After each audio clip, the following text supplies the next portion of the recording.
Hey everybody, welcome back to another episode of OffCentered Outdoors Podcast. I'm your host, Matt Dockstetter, along with my partner in crime, the ever barefoot, ever animal stuffing, ever midget moron from Ojai. Well, there you go, Chuck Testa himself. Not to be confused with the Lego building, guitar playing, animal stuffing kid from the Pomo. Yep. Matt's son. Yeah, kid's something else. Although we are the same size now. Pretty much. So it was Levi's birthday. Yep, we just had Levi's 9th birthday the other day, so that was fun. Jeez, when you came here, he was like a baby then. Yeah. Or was he even birthed? Yeah, you know what? No, I don't know. Yeah? Yeah, he was. He was? I think he was freshly hatched. Freshly hatched? Yeah. Wow. Damn, where does time go, man? Yeah, no, for sure. Wow. So, let's see. Last week was last week. That it was. We had Kevin on, and then you came back on Friday. Yep. And you had Levi's birthday. This week is this week. Can't slip much past you, can we? No, I can. Man, I'm on it. What I was going to say was this week we're going back to the conversation continuation. Yep, we'll do part 2 of the book report. As long as it's still close to the show, and then our guest couldn't make it till next Tuesday. Yep. Due to some stuff beyond his control. That does happen. Yep, and then this week is going to be interesting, at least for me. I don't know about you. Yeah. But Friday, the University of Santa Barbara Animal Anatomy Drawing class is coming. Mm-hmm. So in my ignorance, I did a Chuck thing again. And was informed that apparently I am an old nutty white guy. Yeah. I sent the teacher a picture of my flag out front and said, I hope this isn't going to be a problem. Then he sent me back a text saying, how could I even, think such a thing? And the students love you with Hillary Nutcracker and Nazi Fire Bucket. And all. And then I said, well, apparently campuses appear to be on fire. Yeah. Then he sent me a text that was all in my imagination. So here we go. Well, there you go then. But it's really going to screw them up this year. Yeah. Because I got the Israeli flag, then the Motorhead flag. Then they're going to come in there and there's a World War II German M42 helmet sitting right there. Yeah. They're not going to know what the hell's going on. Most of them probably won't even know what that is. Oh. Okay, well, I just thought I ought to know, because if they come in like that girl the last time with any silliness, they're going to be met with me. Yeah. Yeah, I'm sure he probably briefs them on what to expect when they come in here. So Well, that might be. Well, see, he's smarter than me then. Well, he's a professor and you're not. Okay, let's not go down that road. Because I know a professor who's who thinks that hot glue makes a mechanical bond. Well, hey, maybe it does. Maybe in his mind it does.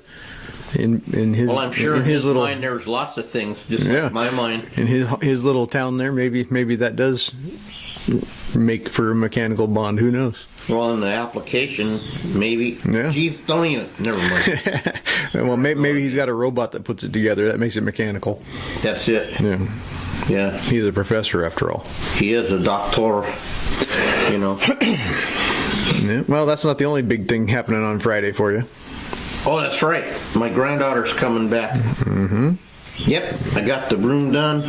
We got to get the Jeep out and charged up, and I'm ready for some chaos. Different chaos. Yeah. Oh, yeah. There's always chaos. Yeah, I don't even remember what the hell happened the other week. Remember? Yeah, with you, God only knows. No, it was something. Well, More than the washing machine. Your car exploded. Your washing machine exploded. Oh, yeah, my car. Yeah. Forgot. Yeah, my wife's car. That was Well, I didn't count that because I wasn't there. You touched it, though. I touched it, though, and then who knows? Yep, there's always something. But It is kind of funny, man. That's my claim to fame now. Mm-hmm. People don't believe it, but it's true. Yeah. You know? Yeah. Oh, and then so like Wendy says to me, get the book. I need the bottom. Let's see if I can do this right and not still screw it up. I need the bottom book on the left. So of course I go to the top right, and she says, don't you know you're right from left? So finally I got it. I said, yeah, I do, but my brain doesn't. Mm-hmm. So let's go like this.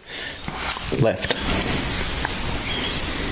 What about the other left? That's not left. That's backwards left. See? Left. Unless you go like this, then you got left and right. Oh. See? Next thing you know, I'll be doing this. Now it looks like you're throwing gang signs, though. Oh, shit. Let's not do that. Yeah. But yeah, then Saturday I've got the Santa Maria Barbecue that's right. Festival. Again. Yeah. Already. The 6th annual. Mm-hmm. See if we can do a 5-peat. A 5-peat? Yeah. Yeah, returning champion. Reigning, defending. Raining. Is it raining on the defending? No, it shouldn't be. It might be a little windy, but I think we'll be okay. Good.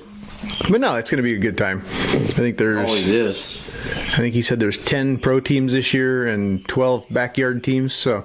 Wow, the pros are coming after you. Yep, we should have a good time. The kids have got their work cut out for them in the backyard competition. Yeah. Oh yeah, little Bent Barbecue is in the kid Little in Bent? the is in the backyard division. Oh, now Levi will be impossible if he's doing it. He'll be like, Yep. oh, there's like he told me. I was informed that taxidermy is not hard. Yeah. Just putting a little clay and some glue and, Well, you know. when you have a system, it's not hard. It's not, but if he wins, he'll never hear the end. Yeah.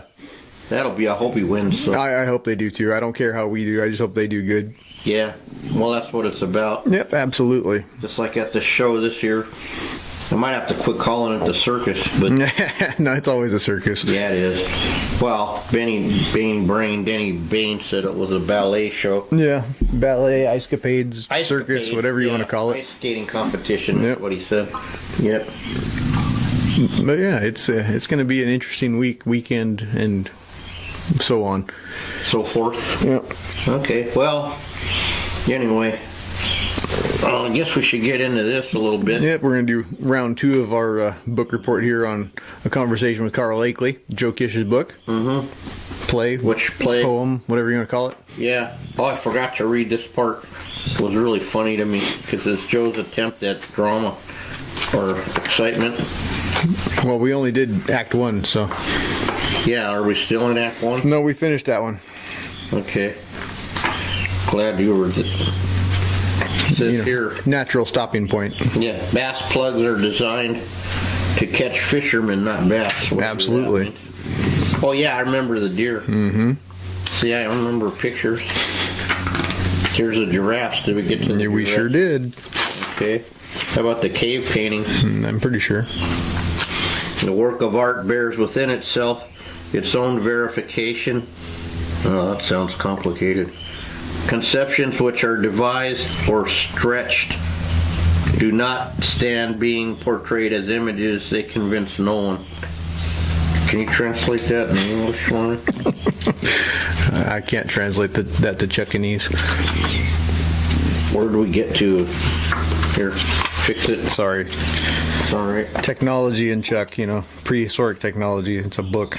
It's a book, but I don't recall the stopping point. I recall a cave painting, which was. It's always good to be prepared for your show. Mm-hmm. Absolutely. It's right there somewhere.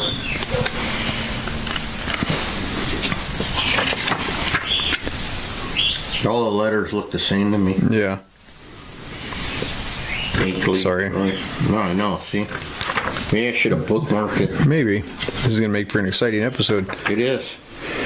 As people fall asleep. Mm-hmm. Well, let's just pick a spot and start there, I suppose. Yeah. All right, we'll start right here. Okay. You You want to start? You want me to start? you can start. All right. We're joining back in our conversation here with Troy, if you remember who that was. That was a taxidermist of 40 years. I believe so. Okay, and then Carl Akeley. He said, Mr. Akeley, with all your skill, why didn't you open a... Akeley raising his hand to quiet Troy. You've got me started. Let me get back to art. For a piece of art to be satisfying to most people, the piece has to have a large measure of truth about it. I don't mean it has to be merely realistic, as in taxidermy, or even a faithful copy of something out of nature. But it has to have some fundamental veracity embodied in its theme or presentation. To succeed, a mount must look more like the live animal it once was, and less like the mounted skin, which it is. A truly satisfying mount must be able to induce the viewer to suspend his disbelief, even for a moment, that he is seeing, or that what he is seeing is not the live animal. It has to sell itself. Sell itself. You've heard of Alexander Solzhenitsyn somebody? Yeah, Solzhenitsyn. Yeah, I couldn't let you try to say that word. I just guessed it, though. That's not it, but yeah. Wasn't he that old taxidermist that had a shop over in Jersey? Mm-hmm. Maybe you're thinking of Schwindeman. Solzhenitsyn, I think that's how you said that first one, was a Russian writer. He wrote that a work of art bears within itself its own verification. Concepts which are devised or stretched do not stand being portrayed in images. They convince no one. But those works of art which have scooped up the truth and presented it to us as a living force, they take a hold of us, compel us, and nobody ever, not even the ages to come, will appear to refute them. He went on to say that the artist has merely to be more keenly aware than others of the beauty and ugliness of the human contribution to it, and to communicate this acutely to his fellow men. In that sense, Picasso's abstract paintings fail miserably, even though he was classically trained and could paint with the best of them. So basically, what I'm getting out of this is your Wilbur as a art told its own story. Yeah. A complete story. Yeah. That took you into something else. Mm-hmm. But if you set Wilbur in a tree, something like that, yeah, it's not, Yeah, exactly. And that ties into some of the mounts where they were, that's where I'll get in trouble. At the World Show where it's got some kind of weird skin with holes like a tree, and then it comes into the front end of a leopard or something. Yeah. And that, to me, it's always been, if you can convince them for 1 second that animal was real, yeah, then it's really true what he said, that you accomplished something. Yeah, absolutely. That glance or that thing or what, And that's why I was always told by Joe that the animal in motion with the mouth or an animated pose will always look more mounted, stuffed, than if you did a relaxed pose in a natural deal. All right, carry on. All right, now we join back in with Jim, the other taxidermist that broke into years. That's going to jail tonight. All right, going back, he said, I'll read the last line first. In that sense, Picasso's abstract paintings fail miserably, even though he was classically trained and could paint with the best of them. Then Jim says, the guy made a fortune selling that stuff. And Troy says, it still sells millions. And now we're back to Mr. Akeley. And the emperor has no clothes. Where's the truth or beauty in any of them? Compared to the cave paintings in France done 20,000 years ago, Picasso's abstracts are just a lot of discordant jumble of wasted paint. Whoa. Many of those cave artists created remarkable abstract paintings of animals that are priceless by any measure. Those cave dwellers captured the true essence of their subjects without any training whatsoever. One can even tell what species the animals are. And Troy, he says, then dog's age makes a difference of value. I know that many treasures of art are often quite old. it isn't their age, it's their artistic merit or some other uniqueness that makes some practically priceless. And they have the picture here of a cave painting. A cave horse. 17,000 BC, and you can tell it's a horse. And Yeah. You can tell, just like you said, and it looks kind of cool. Yeah, absolutely. So, a fat horse. That it was. He's had a couple bowls of oats in his lifetime. That's it. I'll let you take over now. Okay, so I'm You're at the top there. So we're back to Troy. You mean like the ancient Greek and Roman sculptors like Venus de Milo? And Akeley says, good example. And many examples of ancient Egyptian and Chinese artworks too. No age is not the creation of value alone. Greatness in art exists in all ages and all cultures. Old valuable pieces are old only because they have been treasured for their excellence, protected for what they are or represent, even if they're damaged, like your example. Their existence persists by the virtue of being great art, besides being rare, like there's only one, as well as being an object of antiquity. But by contrast, inferior art dissipates because it hasn't any redeeming qualities to anyone in particular. Old mountain deer heads in my day were often synonymous with junk. If the antlers happened to be large or listed as a record book, the mount may have fetched a few $1,000s from a wealthy collector, but he wasn't buying the mount, but rather ownership of its record. As for individual pieces of taxidermy being great art, they still exist, but more so in museums. And then Troy says, why is that? For one thing, they were done by masters of the art, and they're protected behind glass and controlled environments. Boy, that's an important safety tip. For another thing, the clientele for commercial taxidermy wasn't demanding or willing to pay for the kind of work you see here. So true even 100 years ago. Commercial taxidermy was and is much a service as an art. Interesting. Keep in mind that commercial taxidermy doesn't choose the main components to work with. The customer brings in the vital part, the animal or its skin. The taxidermist didn't create the antlers or the skin, which is the main element of the mounted specimen.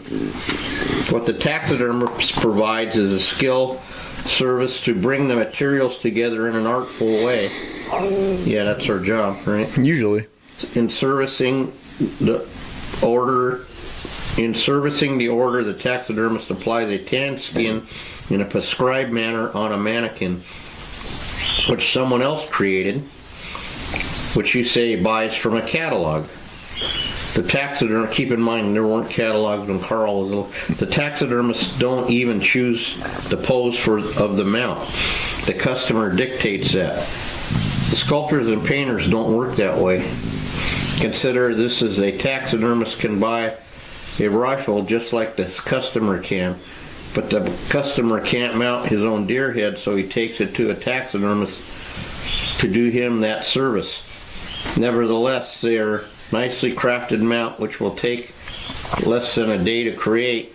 Using a ready mannequin can still be a work of art and passes for one, as many people understand the meaning of the term. But I can't name a single outstanding painting or sculptor that took so little time to create. Meaning? The word was sculpture. So there's no art takes time is what he's saying. Right. Yeah, thank you for translating. Yeah. That's what I thought. Also, what I would add, see what he's saying is we have no control. You bring us the cape. It's got a cannon hole. Yeah. It's got drag marks. It's got 3-day-old slippage. It's got whatever. Yeah. And we have to make something out of it. And we don't, like you said, they want it right, they want it left, which is why I guess at the show, when you did we finally can do something in my case, what I wanted to do something for me, Yeah. that might be more of a creativity, because I made up something, you made Wilbur for a thing that you wanted to do, and it wasn't dictated. It was out of something in your head that you wanted to recreate. Yeah. Right. So this may be a lousy analogy, but it reminds me a bit of bringing a worn sofa or chair to the upholstery shop and have it recovered. Yeah. Surprising a smile at Troy. Yeah, I've seen your work in your shop. That looked like upholstered did. Dang, they're kidding even back then. Troy, thanks a lot, Matt. I mean, Chuck says, thanks a lot, Matt. You get it? Mm-hmm. Jim, let me ask this. Why can't taxidermists who mounts a perfect wood duck get the same price he might get for a perfectly carved and painted wood duck when it's the same guy who created both? Akeley says, we're getting off the subject. You want to talk money again? Jim, not exactly. If you're presuming a mounted duck and a wood carving are equivalent, they're not. To a hunter customer, the mounted duck is the real thing, whereas a wood carving is a facsimile. Yeah, that. Unrelated to the duck he shot. Each is made of different materials and requires a different set of skills to create. Do you pay your skinners the same as you pay your lead man? A wood carving requires days, not hours, to complete. It's costlier in tools and materials. It's not as fragile as a mounted specimen and can be handled without disturbing the set of the surface, the natural feathers. A painted wood carving can last centuries in ordinary environments. A mounted duck needs to be in a controlled environment to maintain its freshness and last longer than a few decades. Dried skin and feathers are quite stable substances, but residual fat left on the skin will turn rancid and slowly deteriorate the skin over time. Skin and feathers are also subject to insect. Geez, yeah, telling me. If you want any fine specimen to last a long time, install it in a glass case. That not only protects it from damage, but greatly enhances its presentation as an artwork, hence the appearance of value. I put my Legos in case, does that count? Troy, like a china cabinet does for China, rubbing his chin. I was trying to look, intelligent. Mm-hmm. I didn't succeed. I can doubt my customers would go for that. It's hard even selling them a panel for a shoulder mount. What does that tell you? A panel greatly enhances the shoulder mount the way a frame does it for a painting. It orients the artwork in a space so it doesn't appear to float on the wall. I prefer mine floating. Yeah. But that's just me, as Matt would say. Mm-hmm. The panel provides a visual termness of where the artwork deliberately ends and the frame begins. It makes a shoulder mount look like a piece of art, not simply a raw mounted deer head hanging on a wall. That, by the way, prompts the unanswered question. Why does it stop there? Where's the rest of it? It's on the other wall. Yep. The panel answers those questions before they're even asked. It further protects the mount when it's handled, just like a frame protects a painting. What would a skull mount look like without a panel, or a mounted fish, or a flying duck hanging naked on the wall? Troy, or the Mona Lisa without a frame. I get it. Akeley, just to mention, wood carving and sculptures of birds and animals are used in museums as a way to show extinct or rare species where suitable skins do not exist. A good example is the Okapai in the Milwaukee Museum, done by Walter Pelzer. Only a sculptor, remind me of a movie line, I'm not going to say it. Only a sculptor could have produced such a work like that. Yes, I've seen it. You have to look twice if it even occurs to you that it might not be a mounted skin, which it isn't. Jim, I'll admit my work isn't up to that speed yet. But I guess if I keep practicing, I might get there eventually. Threw in an accent for some reason. I caught that. Akeley, if you're going to practice art, any art form, you have to learn something about it, especially an art that you're practicing. Uh-oh. Silent pause. Try and look smart. Mm-hmm. Or like you're contemplating. Yeah. We could do Jeff. Anyway. Okay, where am I? Silent pause. If you didn't learn some basics about art, much of your work would look like you practice work too far. Oh, would look like your practice work too far into your career. And you'll be plagued with explaining away fundamental mistakes to friends and colleagues who see it. That will reflect on your reputation in the market area. Troy looks at Jim. The form was too small, but I used it anyway. Turning away, then turning back to Jim. It was too much trouble to change it, and the customer won't notice the difference. Mm-hmm.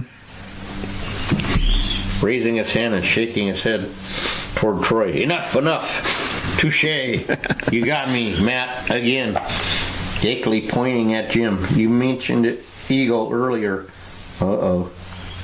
There's that three-letter word. Yep. Every artist has an ego, but great artists never intrude their egos into their work. Okay. If the first thing you think of when you see a piece of art is the artist rather than the work itself, then the work is not great work of art.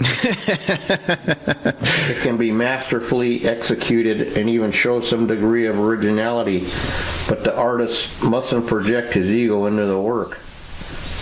Projected into the work, how does he do that? Well, pausing, recognition is the strongest craving of the human soul. A taxidermist, either for recognition or full of creativity and enthusiasm until he learns better, will often give himself away doing a piece beyond his ability to execute it convincingly. I don't know anybody who's done that. No, I don't know. Really?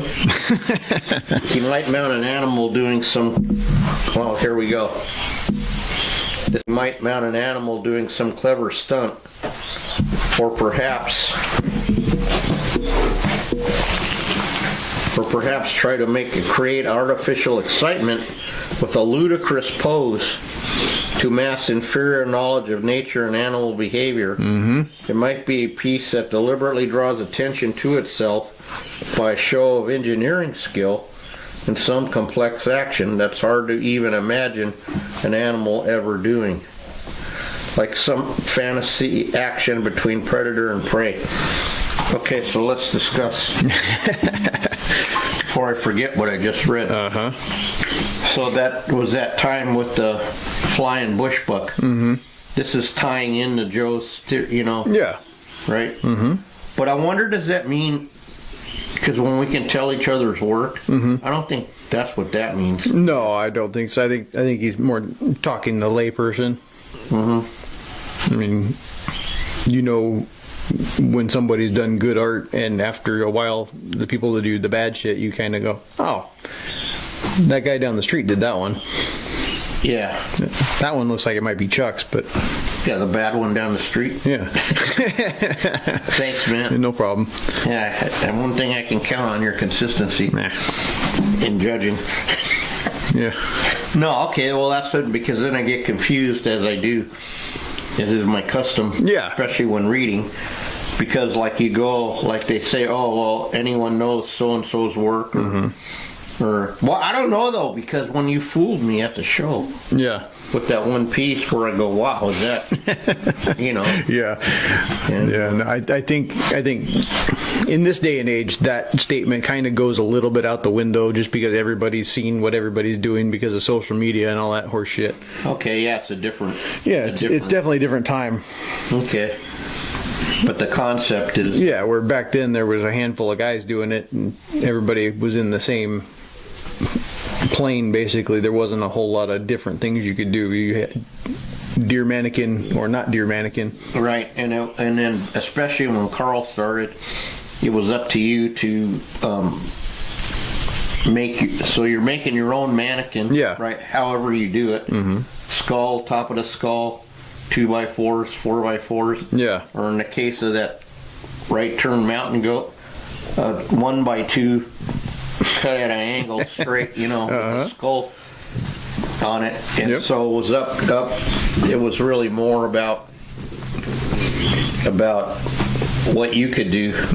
And now we have the luxury, and it is a luxury. Yeah, absolutely. Of being able to start with an accurate mannequin. And these guys really, really worked. I mean, can you imagine? We have cordless drills with screw bits. Yeah. They were drilling like this. Yeah. And then they had the slot screw. Plus you had to cut the board, put it in when they did have paper. Yeah. And they didn't have a safe, they're like... yeah, hand saws and unless you had Gilligan files over there on the bicycle with the absolutely with the saw they made that mechanically turned by a human. Just unbelievable. No, for sure, it's definitely impressive how far this industry has come and how far it hasn't come at the same time. Yeah, and then look at the different airliners and all those mounts we took apart. Some had screen, lead, our favorite. What about them the mountain goat had them cardboard? I saved them somewhere. And then Joe has done leathers. He did leather in the taxidermy review just to show that you could do it. Yeah, I repaired a couple that had milk jugs in the ears. There you go. Yeah, I suppose you use what you've got. That's it. You make do. So in a lot of ways, even those guys we do a lot more than we give ourselves credit for at this job. For sure. It's a lot. In some ways it's not complicated, but in other ways I think it really is. Yeah, I think it can be as complicated as you want to make it. Or skill. But look at all you have to know. Like I said, I should have been, I could have never passed the math. We could have been altering never mind. Right? But anyway, thank God for our job, because I don't know anything else. Number one, I don't know what I could do to provide a living for my family like this job did. Yeah, for sure. And the freedom and everything. Most definitely. And even though I suffer from burnout you haven't been there yet, but another 20 years you might hit a wall too. Yeah, no, absolutely. But now you got me, I was thinking about all that skullduggery you did to get me to the show. That was very clever of you. Yeah, well, I don't think I give you enough credit sometimes. Honestly, most of it was unintentional. I don't think so. No, for sure. I think when you dropped the name, you knew. Well, yeah, piqued my interest at least, so they give yourself credit for that. Oh, for sure. Honestly, part of it was selfish, so I'd have somebody to talk to while I was there. But well, now we're so busy we don't even talk to each other. I know. You're here, there, up, down, back, forth. Some guy had to nominate me for the board a few years ago, and now I'm running around like a chicken, with my head cut off. Yeah, but that's all right. But it's worth it. No, absolutely. I'm happy to be there. Some dumb guy.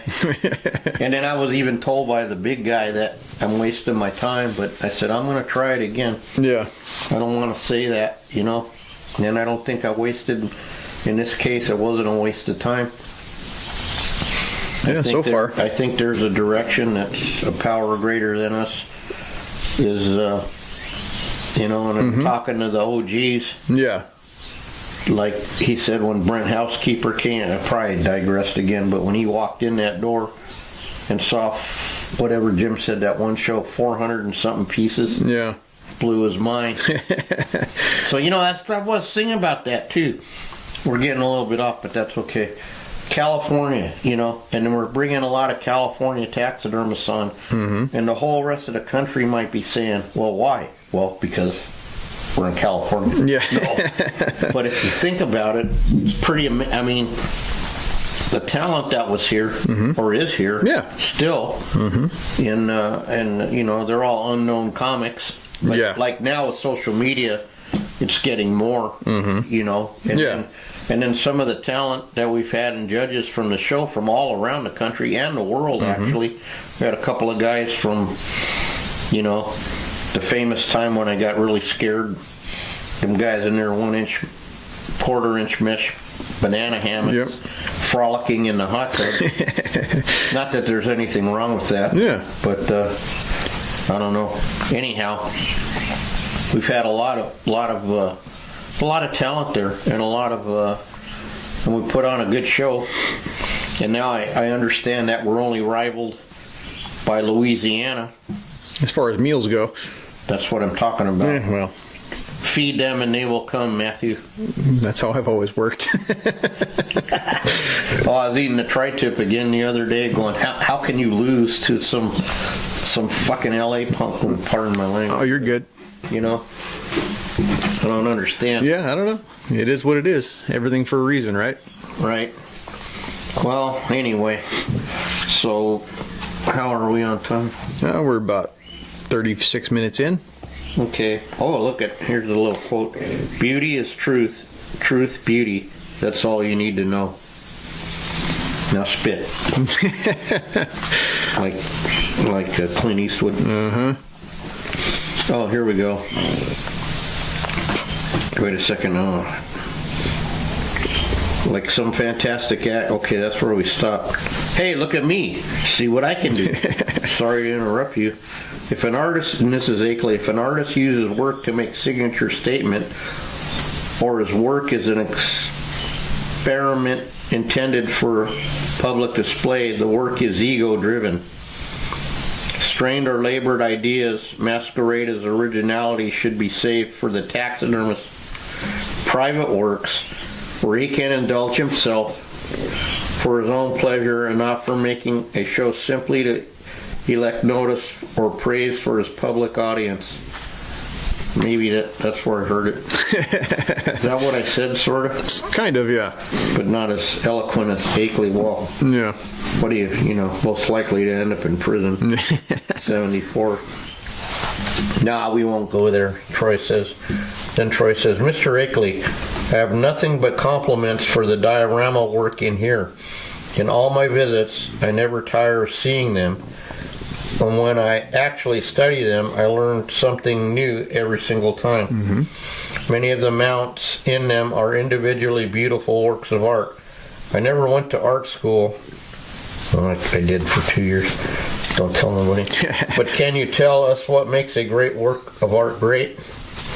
Personal taste aside, Akeley says, I have discovered that great art must show some originality embodied with some truth or some great ideal. Again, Wilbur, or as an example only. And I use that as an example because it's a good one, because that came from a story and told a story. Yeah. Not that it's, you don't want to see, I get our job is wild animals, but that's just a really good example. No, absolutely. And that's what I was going for. Yeah, and you did, and you accomplished it. I've discovered some originality. Okay, Frank Lloyd Wright said, anything that is truly practical, functional, and useful is beautiful, whether it be the sunset or some man-made object. When perceived a thing to be beautiful, it is because we instinctively recognize its rightness. And the poet Keats said, beauty is truth. Oh, I just read that. That's all you need. And that's all you need to know. Now spit. To stir and maintain interest in a piece of taxidermy must be nicely crafted and convince the viewer that he is looking at something right out of creation itself. It must enable the viewer to suspend his disbelief. Here we go again, that it's really not a living animal. A painter's brush strokes or sculptor's tool, or in my case,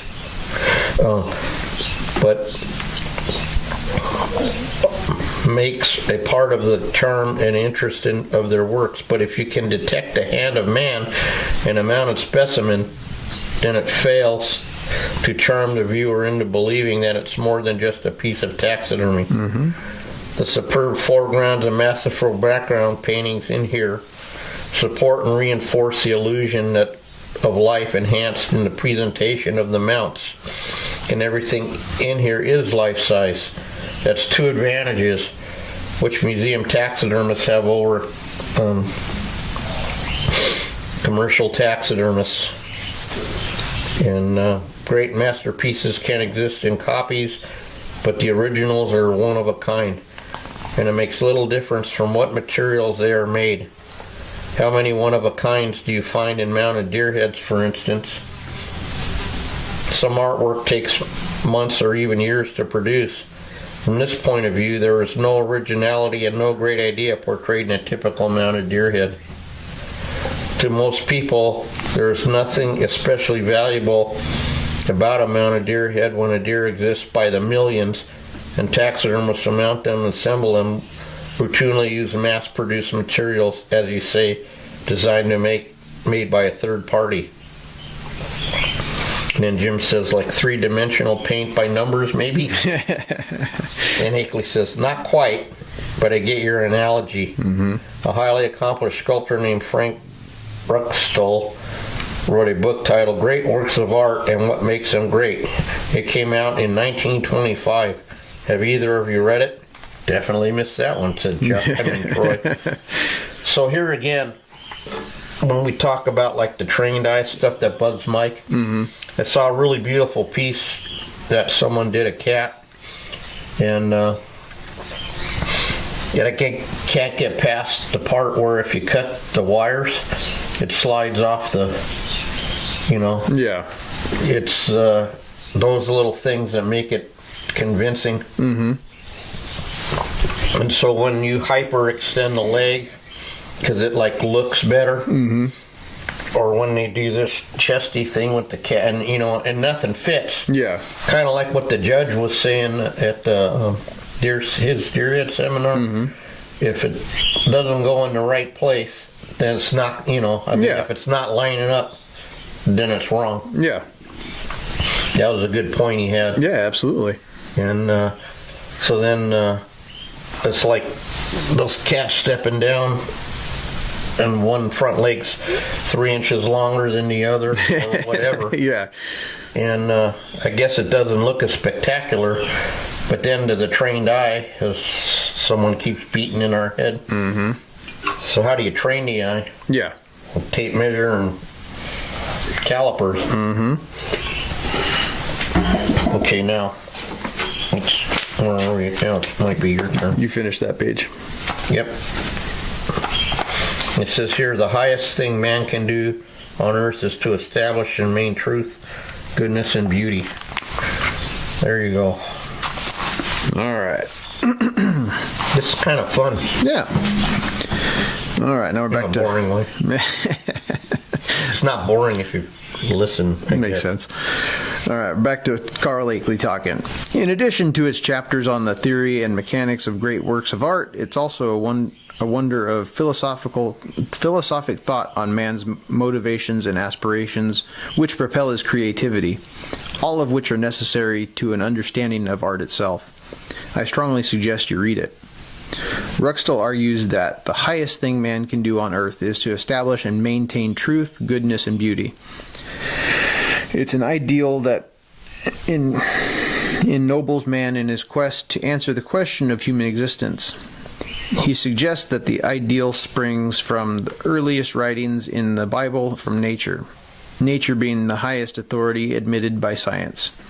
He goes on to say that if the Bible, that is religious authority, is not convincing enough, then nature herself provides an infinity of examples. Everywhere you look, you find unblemished truth and beauty in nature. Nature inspires man to record and recreate what has always surrounded and confronted him.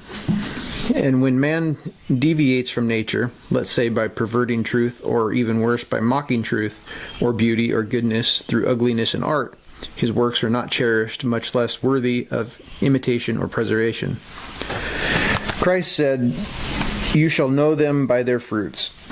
Do men gather grapes of thorns or figs of thistles?" Art is a pathway to the human spirit, and artists act out their intellectual lives through their work. Think of great works of art as a reflection or physical manifestation of what's on the artist's mind. When an artist paints a picture or carves a statue, he may be doing nothing less than fulfilling his own internal need to give physical form to his thoughts and ideas, his musings, even his emotions. Through the act of art, he enables others to visually share how he sees the world. And Troy says, from what you've said, there's nothing particularly intellectually expressive about all these game heads I've mounted over the years. I'm usually just focused on getting one done and starting the next one. And Carl Akeley says, that's perhaps true, except in cases where you may have tried to capture a certain expression in a game head or posture, any specimen in unambiguous activity, like a menacing expression or one of high alertness. Mount a duck resting on one foot with its eyes half closed, and that should evoke the response you want from the viewer's mind. On first view, you want him to say something like, "Look at that resting duck," rather than, "Why is he standing on one foot?" Artists are also carriers of our cultural heritage, writers, sculptors, painters, and the like. And how else can man, an artist, express his abstract truths or ideas physically except through his creative works? If an artist doesn't have a background of knowledge in whatever art he practices, his work will be limited to what he knows of his subjects and little else. Therefore, one criterion of great work is of a great work of art is anything that reflects nature, truth, or beauty. Should quit putting big words in there. Right. I was like 1/1,000,000th in my class. Let me get here. Really? And it doesn't have to be realistic as it does in taxidermy.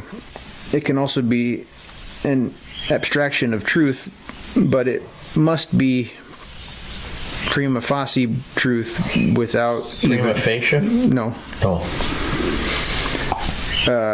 Without even casual viewer having to study the contemplate Joke. the thing to try to figure out what the artist intended to express. Yeah, try figuring out a Picasso sometime.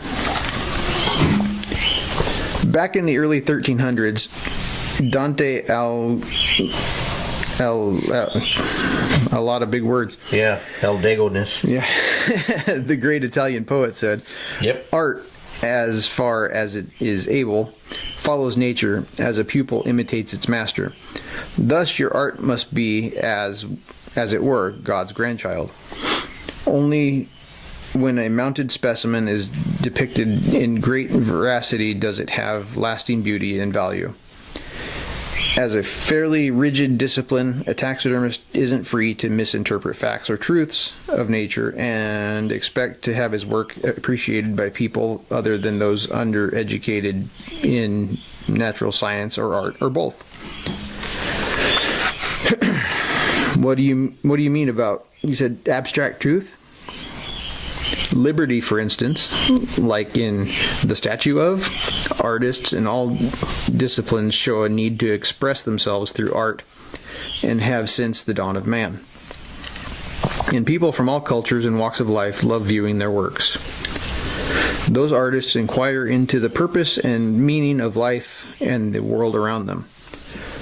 Professional artists, taxidermists too, study the natural world and purposely provide themselves with an educational background to produce works of beauty and merit. And just like easel painting or pencil drawing, taxidermy is also largely an amateur phenomenon where much of the work is being done by amateurs. Makes sense. Which doesn't rise to the level of high art because amateurs haven't the background knowledge of animal anatomy and behavior to embody the necessary or whole truth into their mounts.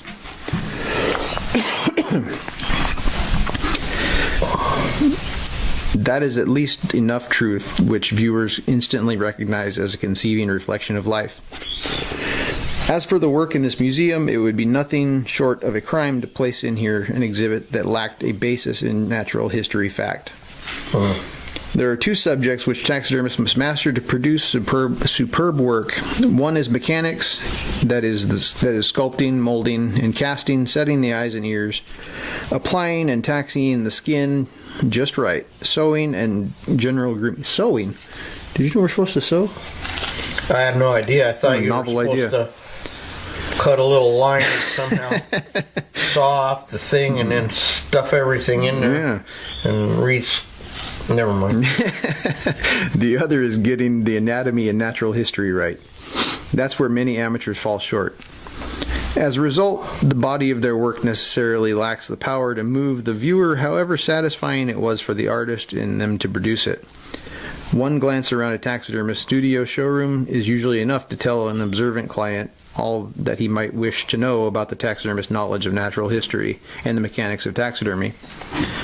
If a taxidermist doesn't bother to learn more than the simple mechanics of taxidermy and the bare facts of nature or basic principles of art, he simply isn't equipped to give his work the kind of interpretive treatment that would fool Mother Nature, or as someone said, offend the gods. We're back to Troy now.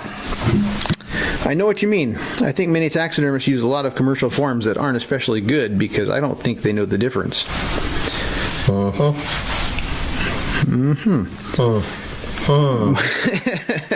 What if a taxidermist doesn't know all those things you're telling us? His work will still be a piece of art, isn't it? Piece of something. Yes, it is, but it will look only as good as the taxidermist is equipped in knowledge and experience to make it. Everyone starts out as a beginner. Earl Nightingale said, "Everyone is born ignorant and must for a time remain that way. But if he chooses to stay that way, he has only himself to blame." "Can I ask?" Troy said. "Well, let me finish first. On the other hand, even mediocre taxidermy still provides the viewer with a modicum of truth, and it's no small thing. However amateurish amount may have been done, there is still the actual antlers, the pelt or feathers, which always looks right, as Frank Wright put it, because those features are the real thing. Textures, patterns, colors, etc. And the base accessories like leaves, stones, or driftwood give a natural context that support the viewer's enjoyment." So yeah, that's interesting. Yeah. Let's discuss. Yeah, absolutely. Couple things. I should have interrupted before I looked at my custom, but... That's all right. You wouldn't make me lose my place. You had me spellbound. When it says they don't know, I think all of us start out as, self-taught, right? Or you went to school and learned some stuff. Yeah. Which, like you said famously, the only thing you use now is the needle and the thread. You know what I mean? Yep. The same thing. So I don't know that that's necessarily, it is ignorance, but it isn't. Yeah. Because you don't know and no one's told.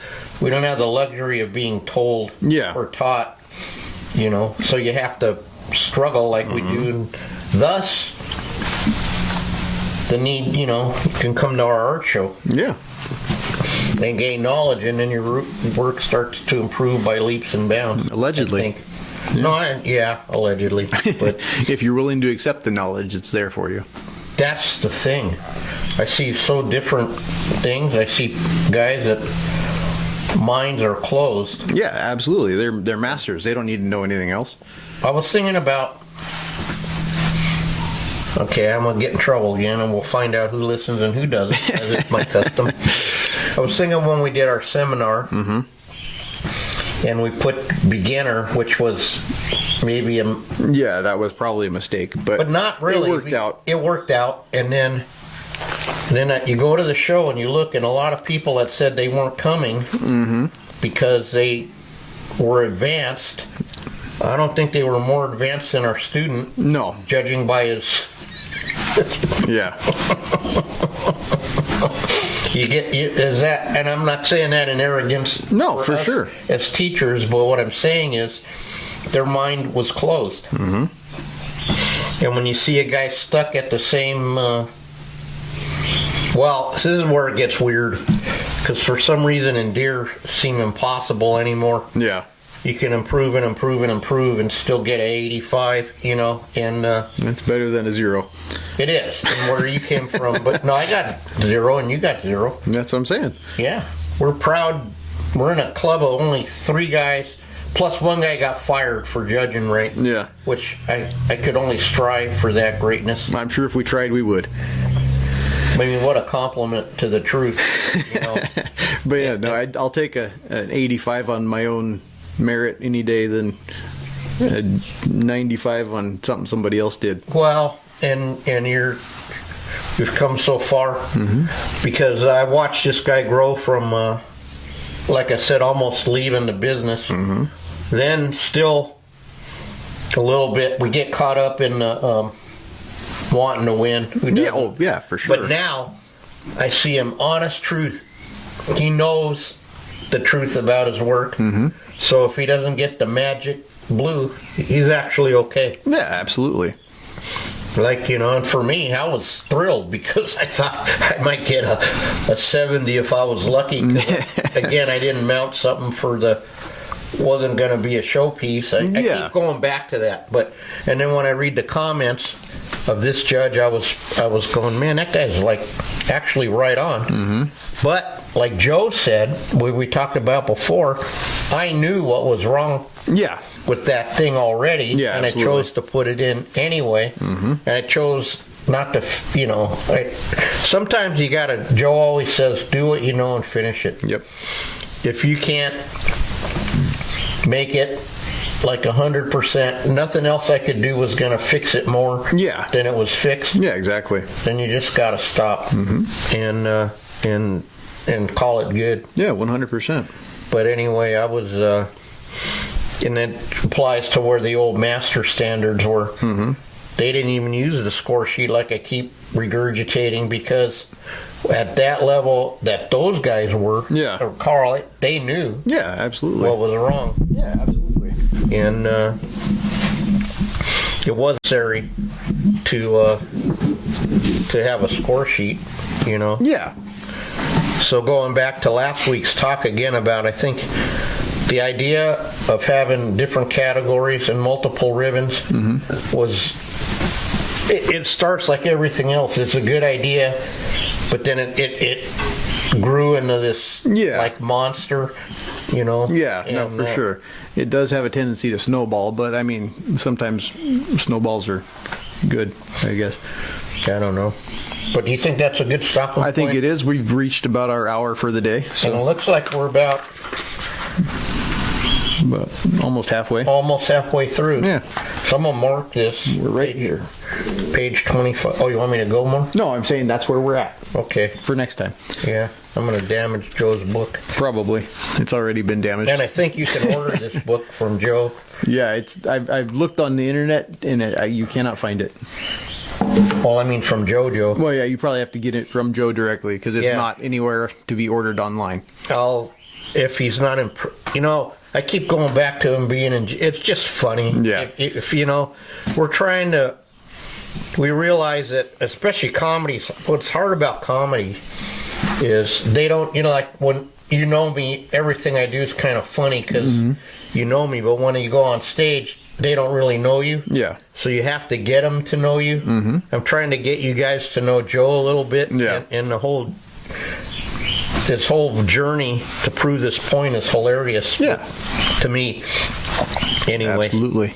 All right, guys. Well, that was another episode of Off-Centered Outdoors. Thank you guys so much for watching. Be sure check us out everywhere you get your podcasts: Spotify, Apple Podcasts, iHeartRadio, and of course YouTube.